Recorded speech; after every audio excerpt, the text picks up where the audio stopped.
Good morning class. आज हम discuss करेंगे कि किसी भी इकोसिस्टम में एनर्जी का जो फ्लो है वो कैसे होता है।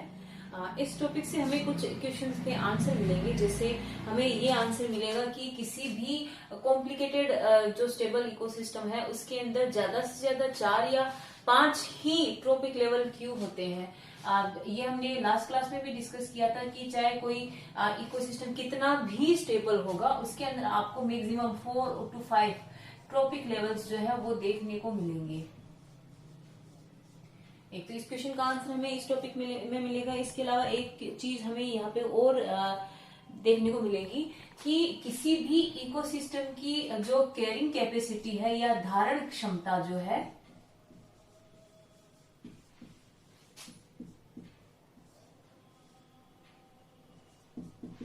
वो लिमिटेड क्यों है। कैरिंग कैपेसिटी क्या होती है ये भी हम डिस्कस कर चुके हैं कि किसी भी इकोसिस्टम की बात करें तो वहां पे लिमिटेड नंबर में ही वेजिटेशन या एनिमल है वो रह सकते हैं, उससे ज्यादा बाहर रह नहीं सकते। क्योंकि किसी भी इकोसिस्टम की बात करें तो वहां पे जो अवेलेबल रिसोर्सेज होते हैं वो फिक्स होते हैं, वो लिमिटेड होते हैं। तो उनके अकॉर्डिंग ही वहां पे आपको जो बायोटिक फैक्टर है लाइक वेजिटेशन है या जो एनिमल्स है वो वहां पे देखने को मिलेंगे। तो ये ऐसा क्यों होता है कि किसी भी ट्रॉपिक लेवल किसी भी इकोसिस्टम के अंदर 4 या मैक्सिमम 5 ट्रॉपिक लेवल ही क्यों होते हैं और किसी भी इकोसिस्टम की जो कैरिंग कैपेसिटी है वो लिमिटेड क्यों होती है। इस क्वेश्चन का आंसर हमें यहाँ पे मिलेगा। तो यहाँ पे नेक्स्ट जो पॉइंट हम डिस्कस कर रहे हैं वो है GPP, gross primary productivity.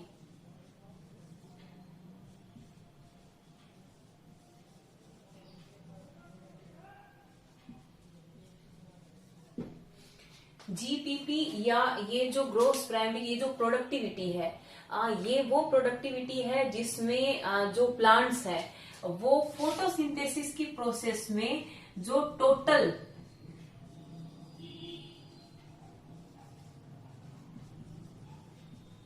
Organic material synthesize करते हैं वो ग्रोस प्राइमरी प्रोडक्टिविटी कहलाता है।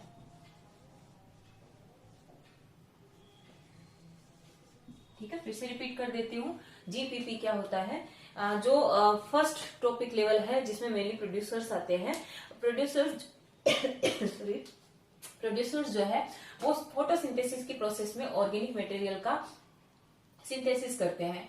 तो कोई भी जो प्लांट है या हम ओवरऑल अगर बात करें तो फोटोसिंथेसिस की प्रोसेस में कोई भी जो ऑटोट्रोप्स या प्लांट टोटल कितनी अमाउंट में ऑर्गेनिक मटेरियल का सिंथेसिस करता है वो पूरा कंप्लीट जो प्योर ऑर्गेनिक मटेरियल है वो उसकी ग्रोस प्राइमरी प्रोडक्टिविटी कहलाता है। ये सबसे पहले ट्रॉपिक लेवल की हम बात कर रहे हैं। इसके अलावा ये जो टोटल ऑर्गेनिक मटेरियल जो प्लांट प्रोड्यूस कर रहा है इसमें से कुछ पार्ट जो है वो अपने रेस्पिरेशन में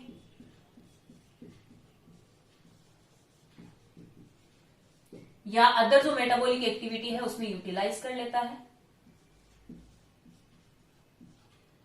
मेटाबॉलिक जो एक्टिविटी है उसमें यूटिलाइज कर लिया और ये जो पार्ट जीपीपी का है, टोटल जीपीपी का वो पार्ट जो प्लांट खुद के लिए यूटिलाइज करता है। खुद के लिए कहाँ यूटिलाइज करेगा, रेस्पिरेशन या जो भी मेटाबॉलिक एक्टिविटी उसके अंदर हो रही है उसके अंदर वो उस ऑर्गेनिक मटेरियल का यूज करेगा।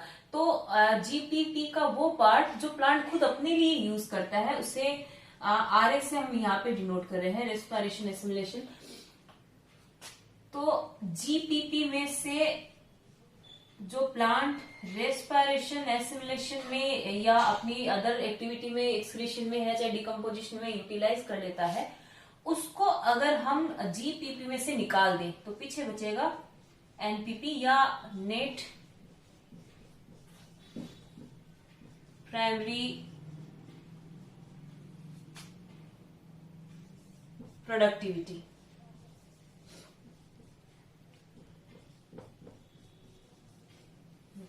या हम अदर लैंग्वेज में इसको लिख सकते हैं कि आर क्या है। आर जो है वो टोटल जो जीपीपी है उसमें से एनपीपी को अगर हम निकाल दें तो पीछे जो बचता है वो आर है या वो पार्ट है जो प्लांट अपने रेस्पिरेशन पर्पज में यूज करता है।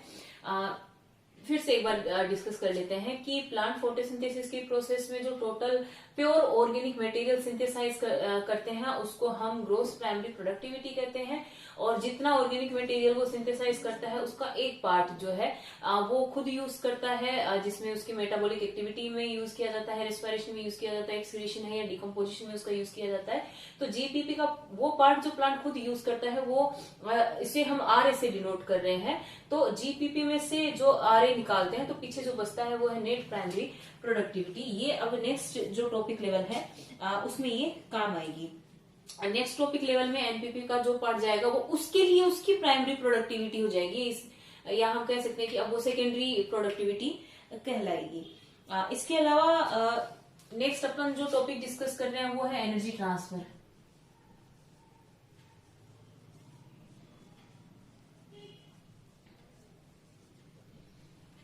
ठीक है, ये क्वेश्चन भी जनरली सोचने की बात है कि एक टॉपिक लेवल से दूसरे टॉपिक लेवल में टोटल कितने % ऑफ एनर्जी का ट्रांसफर होता है। ठीक है, ये हम यहाँ पे डिस्कस कर रहे हैं। तो कई साइंटिस्ट या जो इकोलॉजिस्ट हैं उन्होंने डिफरेंट इकोसिस्टम की स्टडी करी और उसके बेसिस पे अपना जो ऑब्जर्वेशन है उसको डिफरेंट मॉडल के थ्रू उन्होंने एक्सप्लेन किया, जिसमें से कुछ पॉपुलर मॉडल है वो है, सबसे पहला है बॉक्स पाइप मॉडल।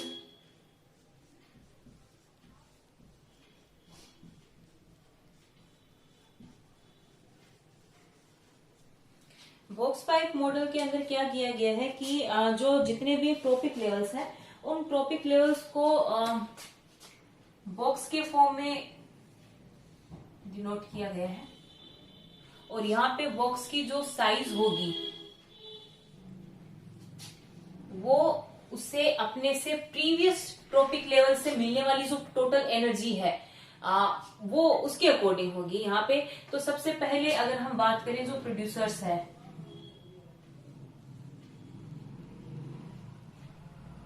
इसमें आपको दिख रहा है डायग्राम के अंदर कि इसका ये जो बॉक्स है वो सबसे बड़ा है क्योंकि इसकी जो जीपीपी है वो सबसे ज्यादा है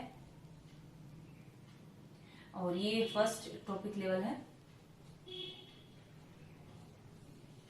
इसके अलावा इस बॉक्स में से या इस लेवल में से कुछ पार्ट जो है वो डिकम्पोजिशन में यूटिलाइज कर लिया जाता है, कुछ पार्ट है वो रेस्पिरेशन में यूज कर लिया जाता है और कुछ पार्ट ऐसा होता है जो उसी में ही रह जाता है, नेक्स्ट टॉपिक लेवल में नहीं जाता है। नॉट यूटिलाइजेबल पार्ट भी इसके अंदर देखने को मिलता है। तो ये सारा अपना खुद का यूज करने के बाद में जो इसके पास बचता है वो इसे नेक्स्ट लेवल में भेज देता है, जो होते हैं हर्बीवोरस। यहाँ पे बॉक्स की साइज जो है वो हर्बीवोरस की जो बॉक्स की साइज है वो डिनोट कर रही है कि इससे जो प्राइमरी प्रोड्यूसर्स है या जो टॉपिक लेवल फर्स्ट है उसे कितनी एनर्जी इसको मिलती है। सेम यहाँ पे भी यही चीज देखने को मिलेगी कि ये कुछ पार्ट जो है वो डिकम्पोजिशन में कंज्यूम हो जाएगा, कुछ है वो नॉट यूटिलाइजेबल रहेगा, कुछ पार्ट जो है वो रेस्पिरेशन में इन्वॉल्व हो जाएगा और जो कुछ पार्ट है वो इसे अपने नेक्स्ट लेवल में भेज देगा, यानी ये कार्निवोरस के पास में भेज देगा। तो यहाँ पे जैसे जैसे एक टॉपिक लेवल से दूसरे टॉपिक लेवल में जाते हैं इस मॉडल के अकॉर्डिंग जो एनर्जी फ्लो है वो कम होता चला जाता है, मतलब लेस एनर्जी का फ्लो होता है एक टॉपिक लेवल से दूसरे टॉपिक लेवल के अंदर। और जीपीपी जो प्लांट खुद पूरा ओवरऑल ऑर्गेनिक मटेरियल सिंथेसाइज करते हैं वो जीपीपी है और हर्बीवोरस को प्रोड्यूसर से जो भी प्योर अमाउंट मिलता है वो उसकी जीपीपी है। ठीक वैसे ही कार्निवोरस को हर्बीवोरस से ये जो भी एनर्जी मिलती है या जो भी उसको गेन मिलता है वो उसकी जीपीपी है। तो इस बॉक्स पाइप मॉडल के अंदर ये जो बॉक्सेस है वो इस चीज को डिनोट करते हैं कि टोटल जीपीपी कितनी है, उसकी अमाउंट कितनी है। जैसे जैसे हम आगे ट्रॉपिक लेवल्स में जाते हैं तो हम क्या देखते हैं, बॉक्स की जो साइज है वो छोटी होती चली जाती है। इसी से एक क्वेश्चन का आंसर तो हमें मिल जाता है कि क्यों ट्रॉपिक लेवल ज्यादा नहीं होते हैं। किसी भी इकोसिस्टम में ट्रॉपिक लेवल मैक्सिमम 4 to 5 ही होते हैं, क्योंकि एक टाइम बाद में एनर्जी का जो ट्रांसफर है वो इतना कम हो जाता है कि उस ट्रॉपिक लेवल के लिए वो सफिशिएंट ही नहीं होती है। तो ये था box pipe model. Box pipe model के अलावा की अगर बात करें तो एक और दिया हुआ है single channel energy flow model.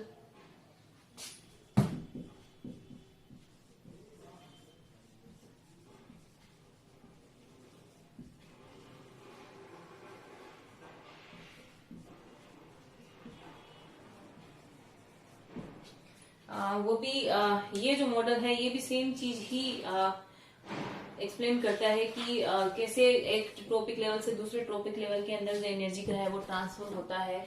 कुछ पार्ट उस एनर्जी का है वो जो ट्रॉपिक लेवल खुद है वो यूटिलाइज कर लेता है, कुछ पार्ट जो है वो नॉट यूटिलाइजेबल रहता है, उसी के पास में ही रह जाता है, और एक थोड़ा सा पार्ट होता है जिसे वो नेक्स्ट ट्रॉपिक लेवल में भेजता है एनर्जी के फॉर्म में। और सिंगल चैनल एनर्जी फ्लो के अलावा एक मॉडल और है 2 चैनल और वाई शेप मॉडल।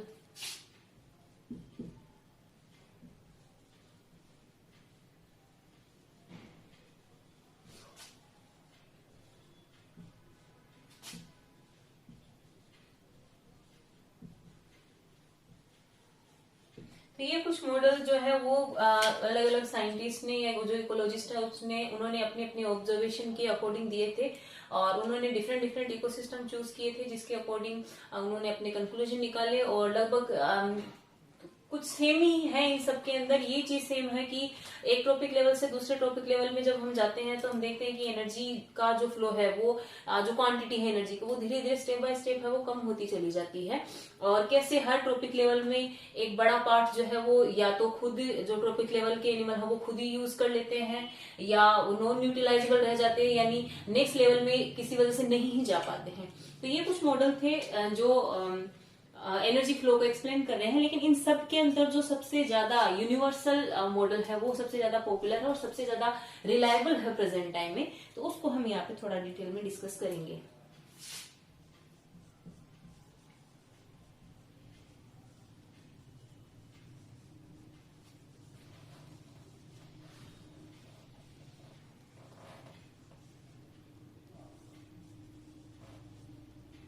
ये जो मॉडल है वो दिया था ईपी ओडम ने,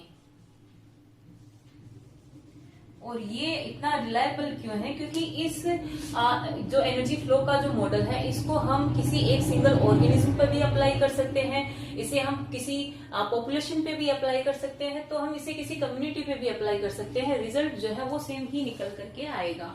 तो इस मॉडल को हम यहाँ पे डिटेल में डिस्कस करते हैं। एनर्जी फ्लो के लिए जितने भी मॉडल दिए हैं या जितनी भी रिसर्च की गई है उनमें एक चीज प्रूव हो चुकी है कि जो एनर्जी एक ट्रॉपिक लेवल में प्रेजेंट होती है उसमें से 90% एनर्जी जो है वो फूड चेन से बाहर हो जाती है, या हम कह सकते हैं कि नेक्स्ट ट्रॉपिक लेवल में नहीं जाती है। तो एक ट्रॉपिक लेवल से दूसरे ट्रॉपिक लेवल में ओनली 10% एनर्जी ही आगे पास होती है। तो अब हम लास्ट और जो यूनिवर्सल मॉडल है एनर्जी फ्लो का वो हम यहाँ पे डिस्कस कर रहे हैं। डायग्राम के अकॉर्डिंग अगर आप देखें तो यहाँ पे जो मैंने दो यहाँ पे लेवल यहाँ पे शो किए हैं, प्रोड्यूसर्स एंड हर्बिवोरस। ठीक है, यहाँ पे ये जो टोटल जो लेंथ होती है पाइप की, यहाँ पे एक पाइप के फॉर्म में यहाँ पे जो एनर्जी फ्लो है वो मैंने शो किया है। तो यहाँ पे जो टोटल इसका जो डायमीटर है, इसकी जो विड्थ है वो इनकमिंग एनर्जी को डिनोट कर रही है यहाँ पे। तो अगर प्रोड्यूसर की इनकमिंग एनर्जी की बात करें तो जीपीपी उनकी जो फोटोसिंथेसिस की प्रोसेस में टोटल जो ऑर्गेनिक मटेरियल वो प्रोड्यूस करते हैं वो उनके लिए यहाँ पे आई है। ठीक है, और टोटल जो ऑर्गेनिक मटेरियल वो प्रोड्यूस करते हैं उसका एक पार्ट जो है वो नॉन यूटिलाइज रह जाता है, वो उसके काम नहीं आ पाता। जो ऑर्गेनिक मटेरियल वो प्रोड्यूस करते हैं नॉन यूटिलाइज के अलावा जो पार्ट यहाँ पे बचता है वो एसिमुलेट हो जाता है, या हम कह सकते हैं कि उसे वो यूटिलाइज कर लेता है या उसे वो काम में ले लेता है। और जो पार्ट उसके काम आता है उस पार्ट में से भी एक पार्ट जो है वो अपने रेस्पिरेशन में या मेटाबॉलिक एक्टिविटी में कंज्यूम कर लेता है, और बाकी जो पार्ट उसके पास में बचता है उसे वो पी प्रोडक्शन के अंदर काम में ले लेता है। प्रोडक्शन से यहाँ मेरा मतलब है कि वो अपनी टिश्यू की ग्रोथ के लिए या अपनी बॉडी के डेवलपमेंट के लिए इस पार्ट को वो यूज कर लेता है। इस पार्ट में से भी थोड़ा सा जो पार्ट है वो एनर्जी के फॉर्म में या ऑर्गेनिक मटेरियल के फॉर्म में वो स्टोर करके रखता है, और ये स्टोर की हुई जो एनर्जी है या जो ऑर्गेनिक मटेरियल है वो वापस यूटिलाइज किया जा सकता है। और थोड़ा सा जो पार्ट है वो एक्सक्रीशन में रिलीज आउट हो जाता है, और बाकी का जो बचता है वो नेक्स्ट जो ट्रॉपिक लेवल है उसके अंदर पास कर दिया जाता है। नेक्स्ट ट्रॉपिक लेवल के अंदर भी सेम ही चीज रिपीट हो रही है कि उसको जो टोटल यील्ड मिलती है या जो टोटल एनर्जी या जो भी ऑर्गेनिक मटेरियल उसको मिलता है उसे हम आई से डिनोट कर रहे हैं। आई का एक थोड़ा सा पार्ट जो है वो नॉन यूटिलाइज रह जाता है, उसे वो काम में नहीं ले सकता है, और जो काम में ले सकता है या जिसको एसिमुलेट वो कर सकता है उसे हम ए से डिनोट कर रहे हैं। ए का कुछ पार्ट रेस्पिरेशन में चला जाता है और बाकी का जो पीछे बचता है उसको प्रोडक्शन में काम में लिया जाता है। प्रोडक्शन यानी अपने टिश्यू की ग्रोथ के लिए, अपनी बॉडी की साइज को डेवलप करने के लिए काम में लिया जाता है, और बाकी का जो पार्ट बचता है वो नेक्स्ट टॉपिक लेवल में चला जाता है। तो ये जो मॉडल है यूनिवर्सल मॉडल, ये प्रेजेंट टाइम में सबसे ज्यादा रिलायबल है। नेक्स्ट टॉपिक जो हम अब डिस्कस करेंगे वो है इकोलॉजिकल या एल्टोनियन पिरामिड। जो इकोलॉजिकल पिरामिड है इसके बारे में सबसे पहला जो सजेशन है वो दिया था साइंटिस्ट चार्ल्स सुदरलैंड एल्टन ने, जिनके सम्मान में इन पिरामिड्स को एल्टोनियन पिरामिड्स भी कहा जाता है। एल्टोनियन पिरामिड्स जो होते हैं उसमें जितने भी ट्रॉपिक लेवल्स होते हैं उनको एक आयत या एक रेक्टेंगुलर स्ट्रक्चर के फॉर्म में उनको डिनोट किया जाता है, और जितने भी ट्रॉपिक लेवल है उनको एक के ऊपर एक रेक्टेंगुलर या आयताकार बॉक्स के फॉर्म में एक के ऊपर एक अरेंज किया जाता है। तो ये जो एल्टोनियन या इकोलॉजिकल पिरामिड्स हैं वो किस बेसिस पे बनते हैं, यानी हम इन पिरामिड्स को बनाने के लिए मेन जो आधार या जो बेस है वो क्या चूज करते हैं। तो इस बेसिस पे ये जो पिरामिड्स है वो जनरली 3 टाइप के हो सकते हैं। सबसे पहले हम पिरामिड्स बना सकते हैं नंबर ऑफ ऑर्गेनिज्म के बेसिस पे। इसमें हम ये बेस चूज करते हैं कि इस जो ट्रॉपिक लेवल है उसमें नंबर ऑफ ऑर्गेनिज्म कितने हैं, वहां पे पार्टिसिपेट करने वाले जो ऑर्गेनिज्म है वो कितने हैं। यहाँ पे साइज और शेप जो है वो मैटर नहीं करती है। यहाँ हम घास के तिनके को भी एक काउंट करते हैं और एक बड़े से जो ट्री है उसको भी हम यहाँ पे एक ही काउंट करते हैं। दूसरा जो बेस पिरामिड के फॉर्मेशन में यूज किया जाता है वो है बायोमास, और सबसे जो रिलायबल जो प्रेजेंट टाइम में पिरामिड जो यूज किया जाता है या बनाया जाता है वो है पिरामिड ऑफ एनर्जी। तो यहाँ पे हम सबसे पहले डिस्कस कर रहे हैं पिरामिड ऑफ नंबर के बारे में, तो जिसके बारे में मैंने पहले ही आपको बताया कि यहाँ पे ईच जो लेवल है उसमें नंबर ऑफ ऑर्गेनिज्म यहाँ पे मेन बेस रहता है। इसके अलावा यहाँ पे जो सबसे नीचे का जो बॉक्स रहता है या सबसे नीचे की जो रेक्टेंगुलर स्ट्रक्चर होती है उसमें हमेशा प्रोड्यूसर्स को ही रखा जाता है।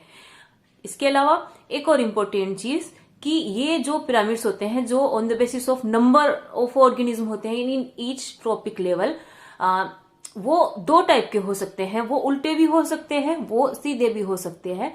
यह डायग्राम में मैंने यहाँ पे दोनों एग्जाम्पल आपको शो किया है। सबसे पहला जो लेफ्ट साइड में डायग्राम आपको दिख रहा है उसमें एक सीधा पिरामिड है या अपराइट पिरामिड है, जो कि एग्जाम्पल है ग्रासलैंड का या एक्वेटिक हैबिटाट का। ग्रासलैंड की बात करें या एक्वेटिक हैबिटाट की बात करें, यहाँ जो प्रोड्यूसर्स होते हैं, जैसे ग्रासलैंड की बात करें तो यहाँ पे जो घास है वो प्रोड्यूसर्स होती है मेनली, तो वहां पे घास के एक तिनके को भी एक काउंट किया जाता है। तो यहाँ पे नंबर ऑफ प्रोड्यूसर अमाउंट में काफी ज्यादा होते हैं। और एक्वेटिक हैबिटाट की बात करें तो सेम कंडीशन यहाँ पे है। यहाँ पे स्मॉल वेजिटेशंस या जो फाइटोप्लैंक्टन्स होते हैं वो यहाँ पे प्रोड्यूसर का रोल प्ले करते हैं। तो यहाँ पे जो बेस होता है नंबर के अकॉर्डिंग अगर देखें तो वो सबसे बड़ा एंड सबसे चौड़ा होता है।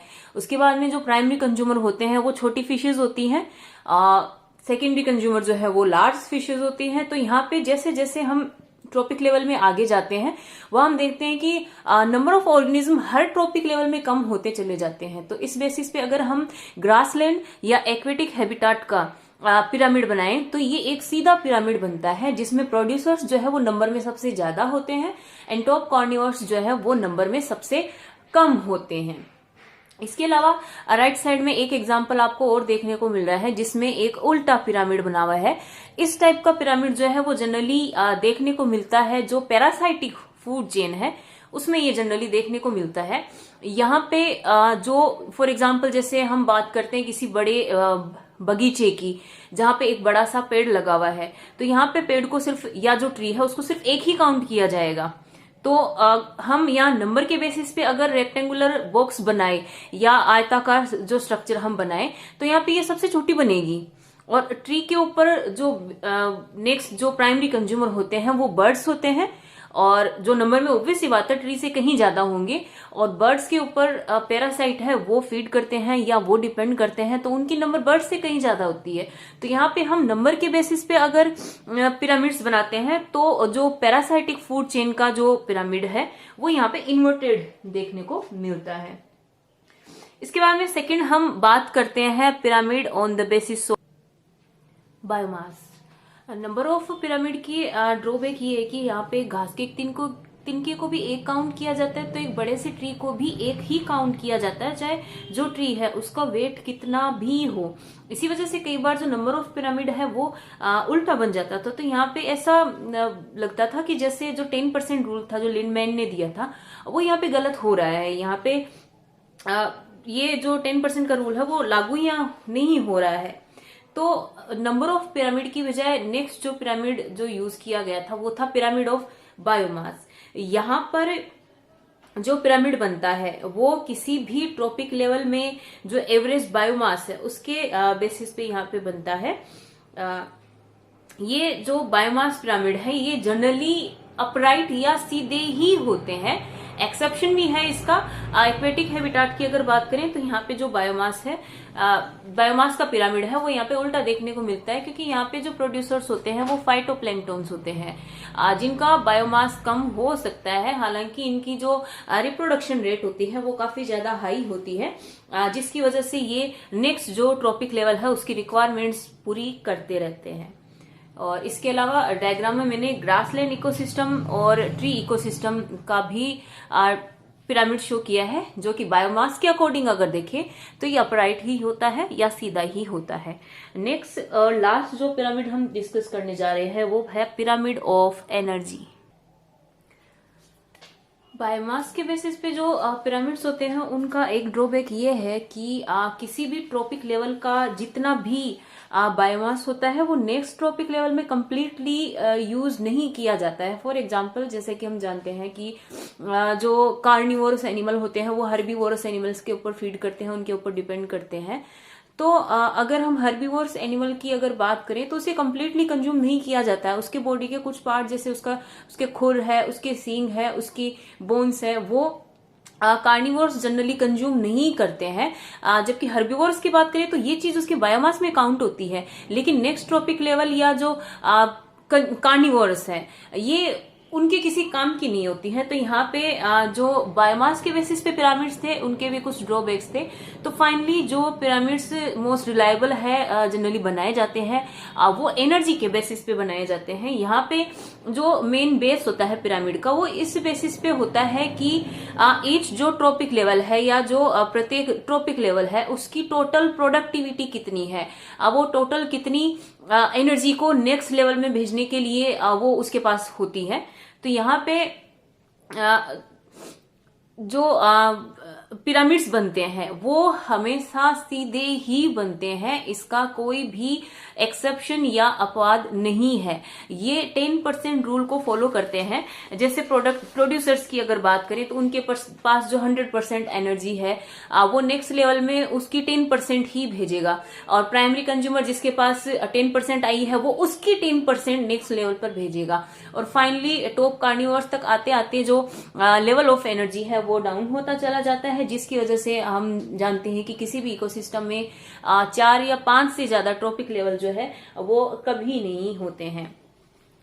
तो ये था हमारा इकोलॉजिकल पिरामिड या एल्टोनियन पिरामिड। नेक्स्ट टॉपिक हमारा होगा जो रेगुलेशन इन इकोसिस्टम या होम्योस्टेटिस या साम्यावस्था।